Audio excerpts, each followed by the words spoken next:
Carta aos Gálatas. Seu autor, Paulo de Tarso. Período em que ela foi escrita, por volta de 48 a 49. Ela é fruto da primeira viagem missionária de Paulo, também por volta de 47 a 48. Nela, tem alguns assuntos que são pertinentes até o período de hoje. Um dos assuntos, a autoridade de Paulo e do seu apostolado em Cristo Jesus. Outro assunto muito importante que é tratado nessa carta, o sacrifício de Cristo é suficiente para a salvação e perdão de pecados. Também, nessa mesma carta, vemos surgir a primeira ideia de grupos que insere na Igreja de Cristo que somente o sacrifício de Cristo, crer em Cristo, não é suficiente.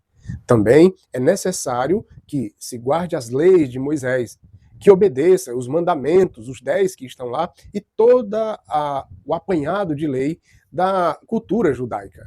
Basicamente, dentro dessa carta, tudo gira em torno da liberdade em Cristo e da escravidão que há na lei, cujo o Senhor enviou o seu Filho amado, Jesus Cristo, para a liberdade daqueles a quem ele salvará através do sangue de Cristo. Em uma dessas defesas que Paulo faz a respeito da liberdade em Cristo e da escravidão da lei, entre Agar, a escrava de Abraão, e a esposa legítima de Abraão, Sara.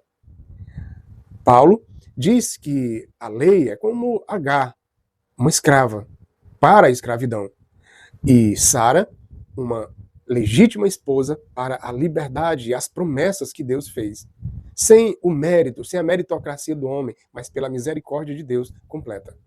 Então, esses assuntos que estão dentro da carta aos Gálatas, eles são muito atuais e nos ajuda muito a manter a fé, uma fé em um trilho que leve direto à vontade de Deus, para que não nos deixemos enganar com as propostas que o mundo traz para a escravidão daqueles que já estão andando bem, como era a questão das igrejas na região da Galácia. Estou lançando essa série, Carta aos Gálatas, e vou fazer a leitura de todo o livro junto com vocês, para que a gente possa entender com mais amplitude os assuntos, o porquê dessa carta ter sido escrita e dessa forma podermos crescer ainda mais na nossa fé, entender ainda mais as ações do Senhor e nos alegrar no poder e na graça do nosso Deus.